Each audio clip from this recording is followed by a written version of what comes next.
سلام. انا سميتي سلمى، عندي 34 عام. جيت نعاود لكم قصتي منين درت 16 عام حتى لدابا، ولكن قبل غنرجعوا شويه ليامات الطفوله باش تعرفوني انني ما كنتش عايشه حياه اللي كتعيشها اي بنت او اللي كتمناها اي بنت بحالي. بديت كنلاحظ انني عايشه في شي انفيرونمون ماشي هو هذاك منين درت 7 سنين. كنت باقا صغيره، ولكن كنت كنلاحظ ان البنات ديما عازليني وما كيبغيوش يلعبوا معايا. باينه انهم ماشي لاحظوا شي حاجه بوحدهم، ولكن سامعين من الدار عادي، لانه انا اللي بنت 7 سنين وكنت ملاحظه مزيان ان الداخل والخارج عندنا الدار كتير. شنو السبب ما كنتش عارفه حتى النهار اللي درت فيه تقريبا 16 عام. دخلت عندي امي فاطمه للبيت، قالت لي نوضي يا بنتي بغيت نهضر معاك. ما نكذبش عليكم قلبي ضرني، تخلعت. علاش؟ حيت كنت عارفه انني ماشي بنتها، ان امي فاطمه غير مربياني. قلت صافي اليوم غادي تجري عليا، ويا ريت تكون وقع داكشي اللي كان في بالي. امي فاطمه قالت لي بنتي راكي بديتي تكبري، راني وكلتك شربتك كبرتك، يمكن جا الوقت فاش انتي تكوني بحال البنات وبحال هادو اللي كتشوفي خدامين، تبداي تدخلي الفلوس وتقدري على راسك. قلت لها امي فاطمه اللي زعما اللي جات عندك ماشي عيب، ماشي عيب الخدمه. قالت لي ايوا مزيان مي بديت فهم يا بنيتي، اليوم غادي يجي واحد السيد وغادي تمشي معاه، وداكشي اللي قال لك ديريه راه ماشي شي حاجه. في الاول قلت لها قالت لي راه غادي يجي من دابا شويه، غير وجدي راسك وتسنيه. انا خرجت للباب وقفت شويه وبديت كنفكر في هضرتها. في الصراحه في الاول كنت بحال مصدومه، ما عقلي ما استوعب حتى حاجه. شويه بحال تصرفقت، بديت تنفهم، توقدت وانا نقول واش هادشي اللي في بالي زعما هو اللي كاين. هادشي اللي في بالي هو اللي كاين. عقلي قال لي هربي ما توقفيش. هذاك الشيء اللي درت، شديتها بجريه وحده. مهم مشيت بعدت.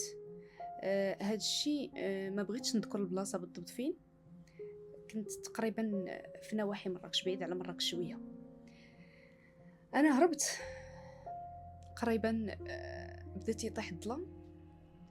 جلست نستراح في واحد البلاصه حتى وقف عليا واحد السيد كان في مقتبل العمر. قال لي سلام فين غدا؟ قلت ليه انا غدا لمراكش. علاش؟ قال لي ما كتشوفيش باللي مشى الحال؟ شكون دايك؟ قلت ليه غدا بوحدي. قال لي غتركبي عندك المركوب؟ قلت ليه لا. قال لي بنتي راه ظلام عليك وراه الزنقه صعيبه وتيبان فيك بانزله صغيره وما مولفاش. قلت ليه بغيت نمشي لمراكش وصافي، خصني نمشي لمراكش. انا عقلي كان تيقول لي انه غنزل لمراكش خصني نخدم ندبر على راسي ونهرب. قال لي عرفتيش غادي يجيك مليح، غادي تمشي معايا، انا راني غير كارهنا. قالت لي هاد الليله غتمشي معايا، غدا الصباح ان شاء الله غنوضو ونشدو الطريق بكري. بقات يقنع فيا، عرفتوني مازال صغيره ما تنفهمش. قلت ليه واخا ما كاين باس، بصح ما كانش عندي ما كانش قدامي زعما شي حل اخر. ايوا مشينا، دخلنا لواحد الدار كان كاري ابارتمون.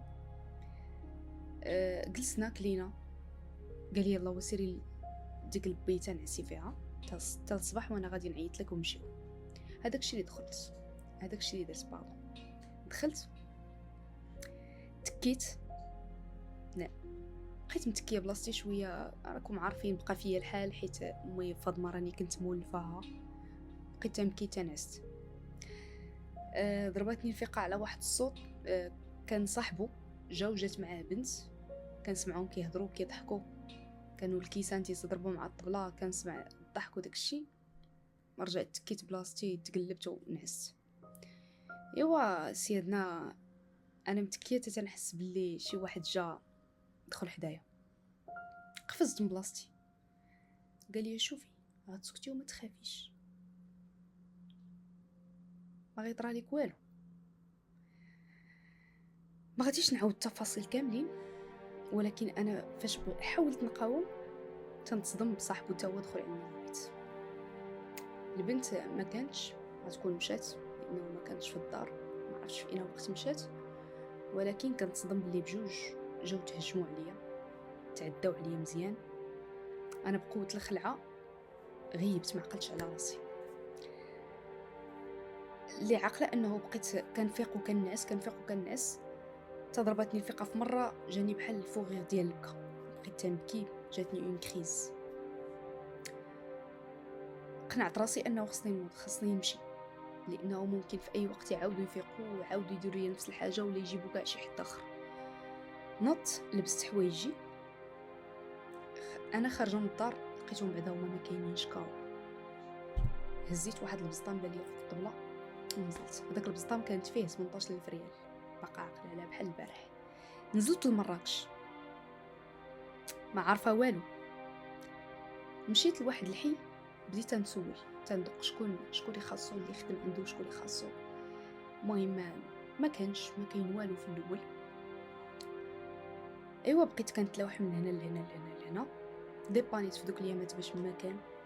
جلست في مراكش عامين وانا تقريبا خدامه من دار لدار، اللي خصو الميناج، قهوه لقهوه، تمشي نغسل الماعن. فديك العامين دازت عليا بزاف د الحوايج، بزاف، خصوصا انه في كل مره كنتلاقى مع شي واحد كيعرفني انني برانيه واش طاري ليا. ما كنعاودش للناس انهم تعداو عليا، ولكن ما كنتلاقى غير مع مكفس، غير اللي لقاني بغى يبروفيتي فيا.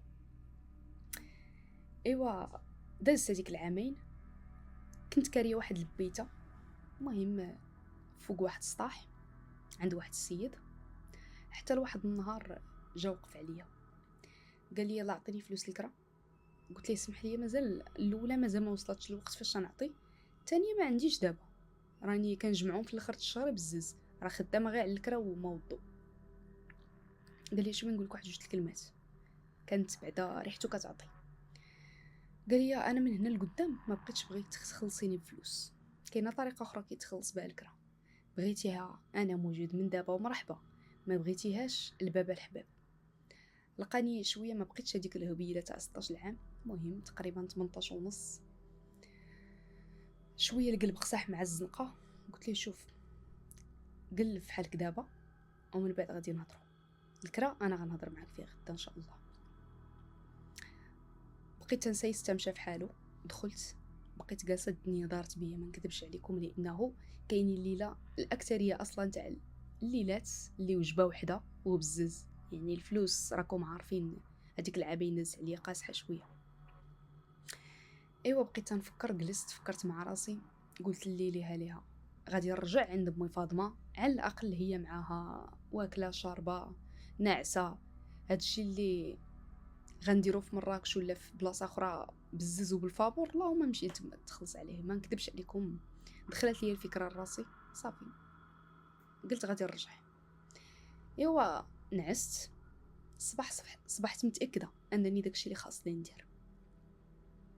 هزيت حويجاتي ورجعت. كنتصدم بجوج تاع المفاجآت. الاولى هي ان امي فاطمه مات، الله يرحمها ويغفر لها، ب3 شهور قبل ما نجي. ما وصل لي حتى واحد ولا تحت ما قدر يعطيني خبر، لان تحت ما عرف عليا شي حاجه فين كاينه.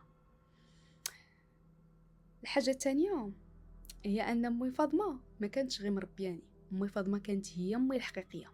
ما عرفتش علاش كانت مخبيه هذيك الاخبار، واش حتى الا خدمتني تخدمني بضمير مرتاح، ولا باش ما عرفتش. ما نكذبش عليكم، ما عنديش شي تفسير لهذا الشيء، من غير انه الدار اللي كنت ساكنه فيها كانت ديالي، كتبها لي الوالد الله يرحمه، حيت خلاني بيبي، خلاها في الوصيه باللي الدار كانت فيها حانوت صغيره تبقى ديالي، ولا باش تستافد من الدار زعما تخافني نخرجها ولا والعياذ بالله. مهم كيف ما قلت لكم، هي مات الله يرحمها، الدار بقات ليا، سكنت فيها تقريبا 3 سنين اخرى. فديك 3 سنين ما كنتش مرتاحه، لانه راكم عارفين السمعه تاع الدار كيف دايره، ما كانتش مزيانه. بعتها ونزلت، ما بعدتش بزاف، بدلت غير تقريبا في النواحي تما. درت واحد المشروع صغير ديال العسل، زيت العود، زيت ارغان، اللوز، الكركاع، داكشي كله اللي كيبغيو الناس، بيض.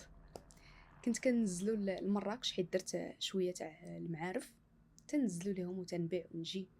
دارت الحركه الحمد لله، دارت الحركه شويه في ديك 3 سنين. من بعد سمعت على واحد السيد كاين عندنا تما باللي كيدي الناس اللي كيبغيو يحرقوا ويخرجوا برا يخدموا. مشيت هضرت معاه، طلب لي 3 المليون.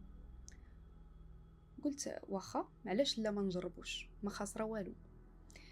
مشيت للصبليون، خدمت في دوك الايامات الاولى في الفلاحه، خدمنا في بزاف د الحوايج، تيسرات الامور الحمد لله.